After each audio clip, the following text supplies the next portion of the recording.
We have Blake Snell news. This is not a drill. You are Locked On MLB. Your daily MLB podcast. Part of the Locked On Podcast Network. Your team every day.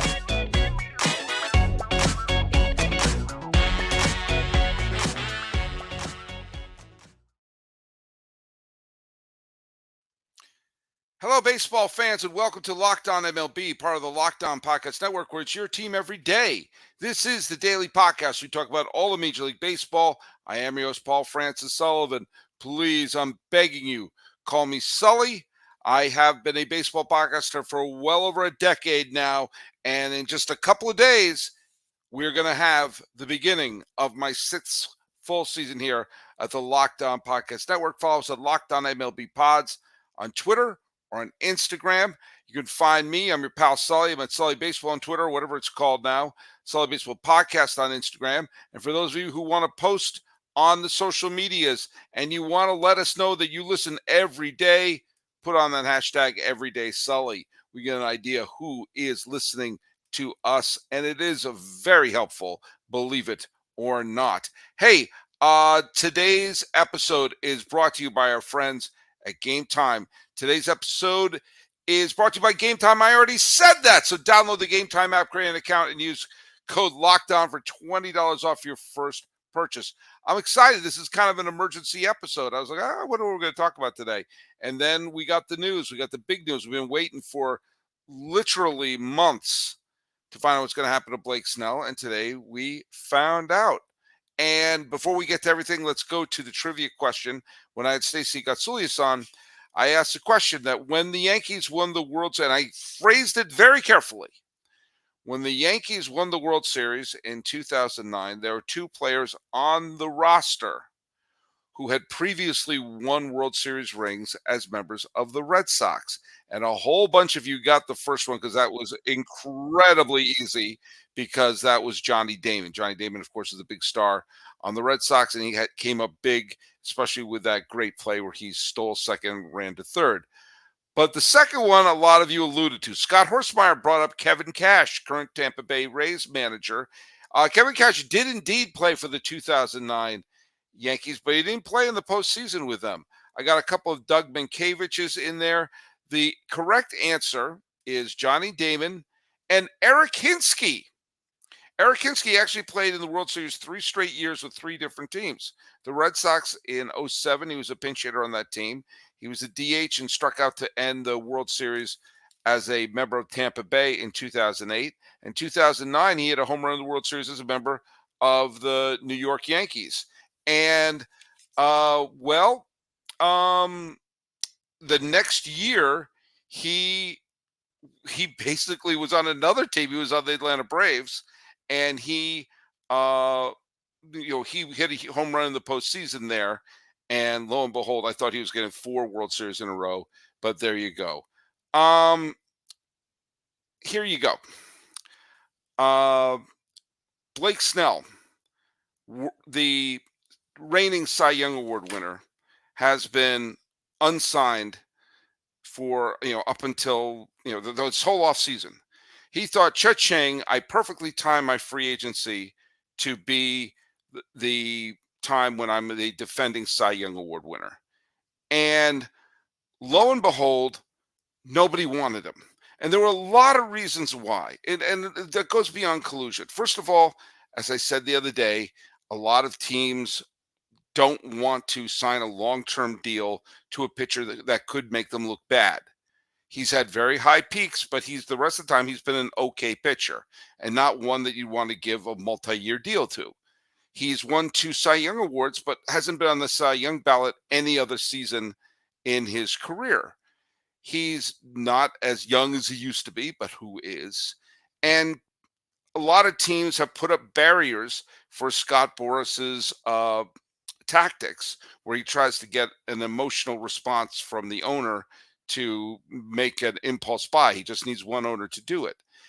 But also there's another factor, the fact that he carries with him a draft pick and pool money, and he would go against the luxury tax. And people want to hoard the draft picks and they want to hoard that pool money and everything like that. So, fact of the matter, there were a lot of things working against the free agency of Blake Snell. But and here we are. It's almost late March, and he was unsigned. But eventually, one team broke, and that team that broke was the team that, in many ways, I felt he was an incredibly logical fit on, which is the San Francisco Giants. And there's a bunch of reasons why, but let's just go over the logistics right now. According to John Heyman of the New York Post, Blake Snell had a 2-year deal worth $62 million. Good work if you can get it. I mean, that's a lot of money for 2 years. But as I said the other day, a 2-year deal is not the worst thing you can do. You aren't going to have the notion of, oh, we're stuck with this guy forever. No, he makes a big, big pile of money, and it's probably go against the luxury cap and luxury tax and everything like that.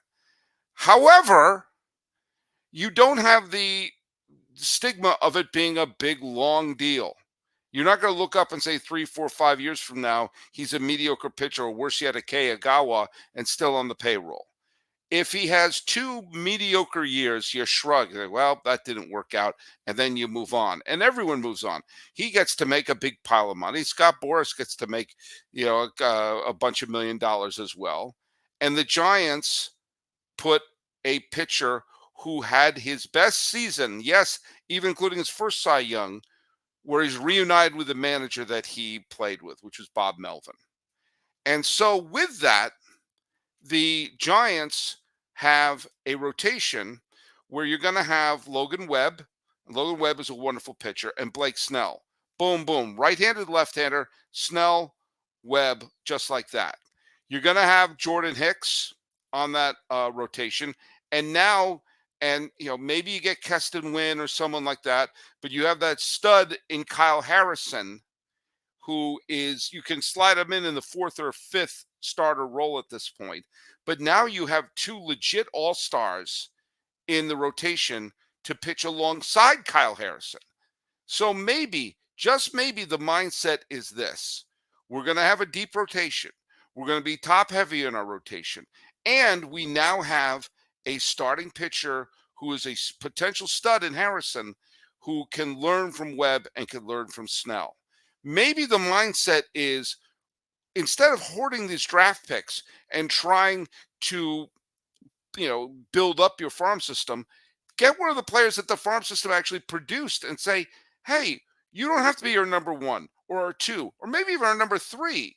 You get to gradually move in here. The top 2 guys are going to take the pressure off of you, and then we're going to see where things fall in. People like to talk about the Barry Zito contract like it was a giant flop, and it wasn't a huge success. But Zito's presence, along with some of the young pitchers on the team, the other pitchers talked glowingly of having a veteran and former Cy Young Award winner like Barry Zito on that club. And if you'll remember, those other pitchers turned out to be Tim Lincecum, Matt Cain, Madison Bumgarner, and Jonathan Sanchez, who didn't become the star those other ones did, but lest we forget, he did throw a no-hitter and was a big part of the World Series winner in 2010. Vogelsong is another one. Maybe you need to have some of these pitchers to take a little bit of the pressure off of the great young pitchers who are coming up. But the fact of the matter is the Giants were the one to pull the trigger on Snell. And that shows me that they are going for it, which they kind of sort of have to do, because this is a franchise and a fan base that's kind of itching to make a big splash, and not just in McCovey Cove, but now with the entire bay belonging to them.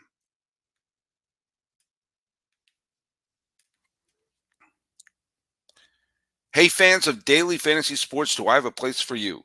PrizePicks is the easiest and most exciting way to play daily fantasy sports. This isn't you playing thousands of other players. You can pick more than or less than on a 2 to 6 player stat projection and watch the winnings roll in. Football season is over, but the action on the floor is heating up. With college basketball taking over the next month, there's no shortage of high-stake tournaments. Turn your hoops knowledge into some serious cash. You want to play alongside some of PrizePicks' favorite players like Meek Hill or Sugar Sean O'Malley, you can find community plays under the promos tab of the app to view entries of some of the biggest names in the PrizePicks community each week. I'm going to play this week, and I expect Devin Booker to give me more than 30 points and Jason Tatum of my Celtics to pull down 10 rebounds. Download the app today and use code LOCKEDONMLB for a deposit match up to $100. Once again, download the app today and use the code LOCKEDONMLB for a first deposit match up to $100. PrizePicks. Pick more. Pick less. You know what? It's that easy. All right. As you know, Locked On has launched the first ever national sports 24/7 streaming channel, Locked On Sports Today. Well, baseball fans, mark your calendar for March 20th at 7 p.m. Eastern Time for the best MLB season preview coming exclusively on Locked On Sports Today. On March 20th at 7 p.m. Eastern Daylight Time, be the first to get local insight from the Major League Baseball local experts of the Locked On Podcast Network. Find it on March 20th at 7 p.m. Eastern Time at the Locked On Sports Today 24/7 streaming channel on YouTube or the free Amazon Fire TV channels app. Remember, the A's are moving. This is a huge moment for the San Francisco Giants in a way to really capture the entire Bay. They don't have any they're not going to have any competition for the A's after this year. They're not going to have much competition this year. But they've also not been in the playoffs since Bochy retired, save for the 2021 year. So in the last 8 seasons, they've gone to the postseason one freaking time. So when you look back at what this offseason has meant for the San Francisco Giants, they're not thinking about draft picks. They're not thinking about pools. They're thinking about, my God, we have a restless fan base that got a taste for the postseason in 2021, but had the frustrating ending in that what was a wonderful series against LA that ended on a check swing. They needed to make some splashes, and after striking out to get Aaron Judge the other year, striking out to get Carlos Correa the other year, they went off and had an off season which did not match the off seasons that the Los Angeles Dodgers have had, where it seems like every big player wants to come to LA. And they couldn't bring in Ohtani, and then the Freemans and the Yamamotos, all of them went to LA. Fine. But Jung-Hoo Lee came over. Jung-Hoo Lee looks like he's going to be a very good fit in center field. Who else came over? Well, you have you wound up getting Matt Chapman. And Matt Chapman came over from Toronto. Not a bad pickup. Strengthens your defense right there. And then you also have Jorge Soler. Jorge Soler came in, and he had a wonderful season with Miami last year. He's a 2-time World Series champion and a World Series MVP to boot. So you've added 3 legit pieces to that lineup that will hopefully make the Lamont Wade Jr.'s, the Michael Confortos, and the Mike Yastrzemskis more productive. Then you take a look at what they did in the pitching staff. In the pitching staff, they brought over Jordan Hicks from in the signing from Toronto. I wanted to think he was with St. Louis. Now you brought in Blake Snell. Now and you've also, you're taking a look at, you're hoping that Camilo Del Valle winds up being the quality closer that he can be. In the Luke Jacksons and the Taylor Rogers and the Tyler and Taylor Rogers of the world could put together their bullpen. And then they made the biggest acquisition of them all, which is Bob Melvin.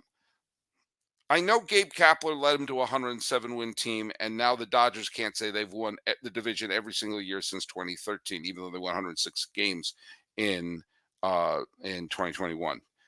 I was never a big Gabe Kapler fan. I know he was a 2004 Red Sox. I was never a big fan of him as a manager. And he made sometimes strange decisions, and I never thought of him as a difference-making manager. Bob Melvin has done well wherever he's gone. He had a winning record in Seattle. He inherited a very good team. He took the Arizona Diamondbacks to the League Championship Series despite having a negative run differential in 2007. He had no budget for any of his teams in Oakland, and yet consistently went to the World Series. I went to the postseason, not the World Series, granted. And he came within 3 games of taking San Diego to the World Series when he went over to the Padres. Teams win under him. Does he always make the best decisions? No, nobody has. Casey Stengel made bad decisions as manager. So did Earl Weaver. But when you see a manager who's consistently wins wherever the hay they go, that's a positive feeling. Also, it's kind of that Dusty Baker feeling of all he needs to do in his career. The only hill left for Bob Melvin to climb is winning a World Series title. And that seems to be something that the Giants are kind of sort of interested in doing right now. They took one look at what Arizona did last year and thought, why not us? And when you consider the Marlins are probably going to take a step back, San Diego, well, I actually like San Diego's team, to be fair, but they're not fighting the Dodgers. This is the point that we've made over and over again, and it's no less true. You're not fighting the Dodgers.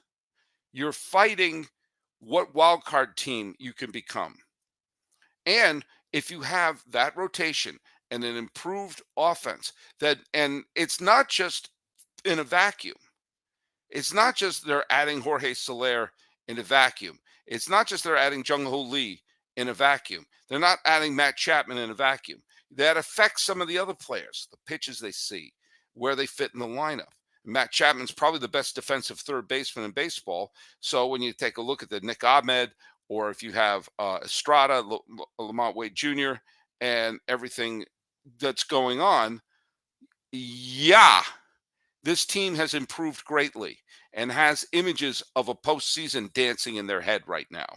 So if I'm a Giant fan, and I know many of you, and I make no bones about it, they're my National League team in honor of my dad, but I don't have hatred for the Dodgers, and I don't really, all I want to see is a good pennant race.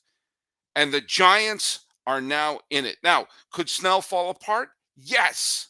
Could he stink? Yes. Will he probably stink? No. He probably won't stink. If you take a look at his career, what he'll probably be is pretty good. He's had 2 great years and a bunch of pretty good years. And if the Giants added pretty good to their rotation along with Webb, that's not bad.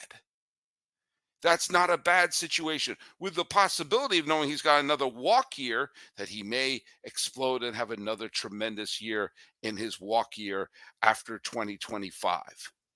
The Giants are going for it because the Bay belongs to them. The Giants are going for it because their fan base is angry.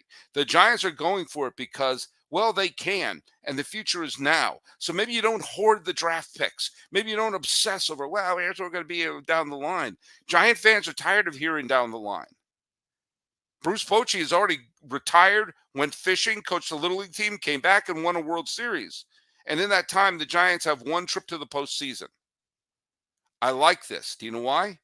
I know this is a strange concept and maybe not something that teams do all the time, but it looks like the Giants are kind of sort of wanting to win.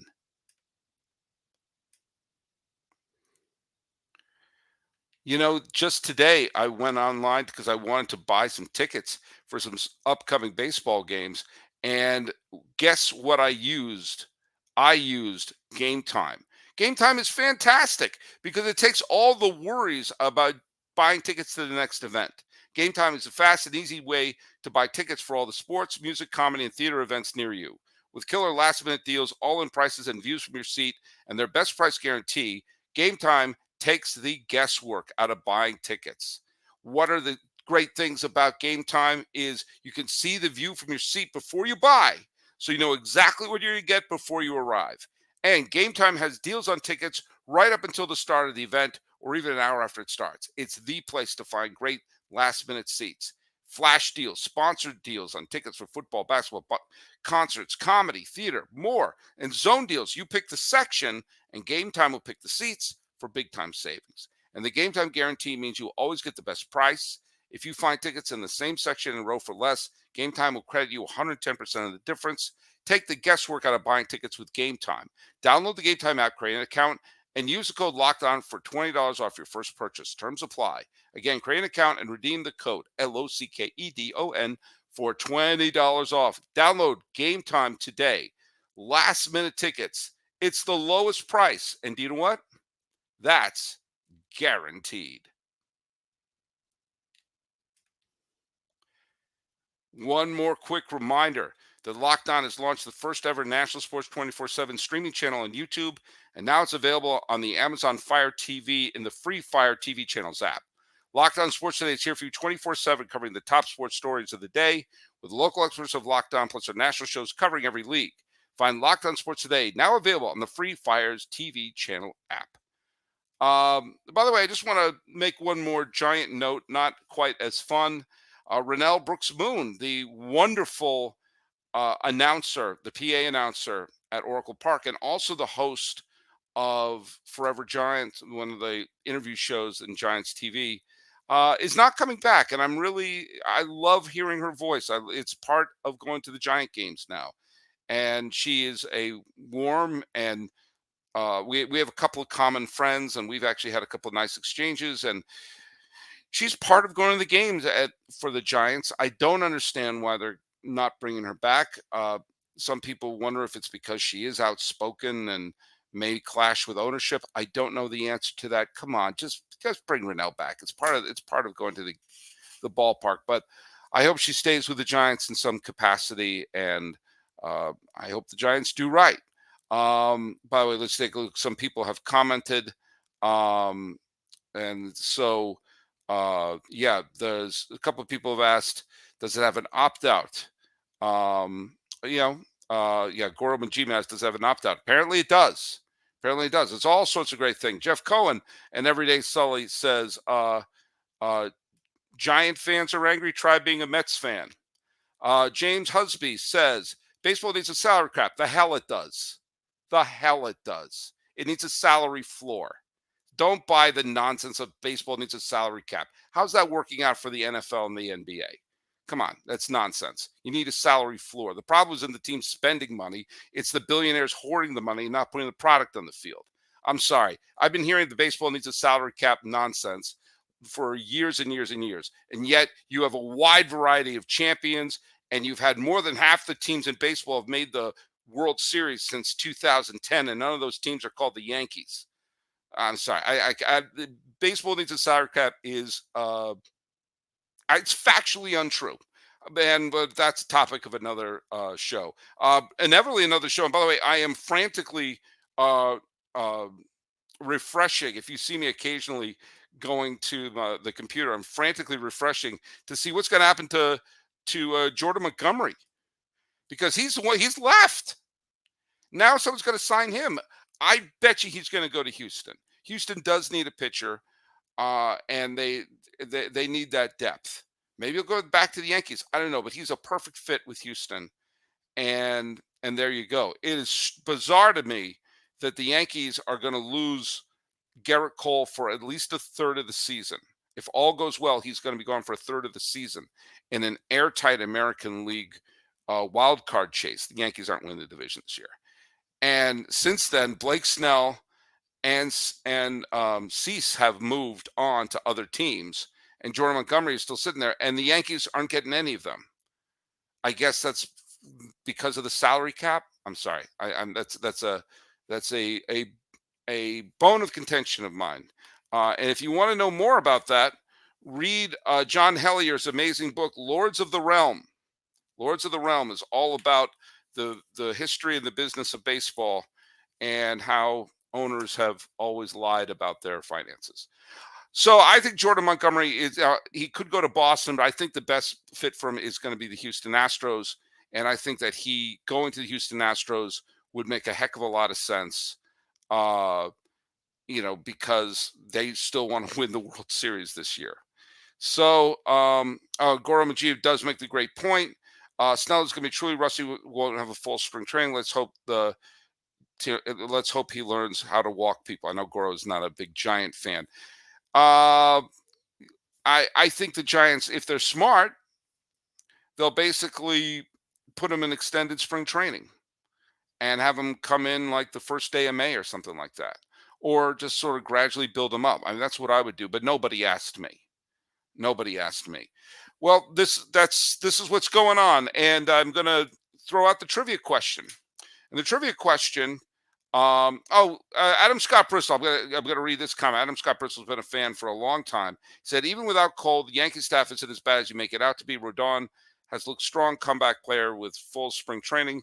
Nestor Cortez is fully healthy, and Stroman has been a workhorse. You know what, Adam? You might be right. You might absolutely be right. It all is based on Rodon. If Rodon has a very good year, last year he was non-existent. If Rodon has a good year, that's like making an acquisition. If Cortez comes back, that's like making an acquisition. If they can hold on to the fort, then the Yankees will do well. But we have seen that if a team loses an ace for extended periods of time, or maybe don't have him for the postseason, there is no way that team can do well. Like, for example, the Rangers last year when they lost Jacob deGrom. Oh, wait. Or like when the Cardinals lost Adam Wainwright for the entire year of 2011. Oh, wow. I guess there's a precedent. Well, all right. Well, we're talking about today's trivia question. This is Cleveland oriented. The Cleveland Indians / Guardians franchise. They haven't clinched many postseason series at home when you think about their history. When you think about their history of clinching either a World Series, a League Championship Series, a Division Series, a Wild Card Series, or a one-game tiebreaker, there haven't been a lot of celebrations in front of Cleveland fans. And interestingly, Cleveland has clinched more postseason series in one city than their own. The Cleveland Indians / Guardians have clinched either a one-game playoff, a League Championship Series, a Division Series, or World Series 5 times in another city. One specific city has witnessed 5 Cleveland celebrations.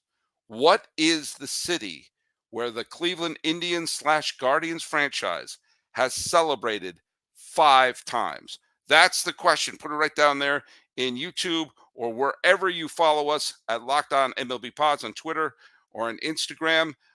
Evan Tosher already guessed. Wrong. Gorho Majima gave us a guess. The answer is wrong. So I'm gonna tell you, if you can't see there, so there you go. Follow us at Locked On MLB Pods on Twitter and on Instagram. I'm your pal Sully. I'm at Sully Baseball on Twitter, Sully Baseball Podcast on Instagram. Doing an emergency podcast to bring on the Blake Snell era, or 1 or 2 seasons in San Francisco. This is Locked On MLB. I am your host, Paul Francis Sullivan. Please call me Sully.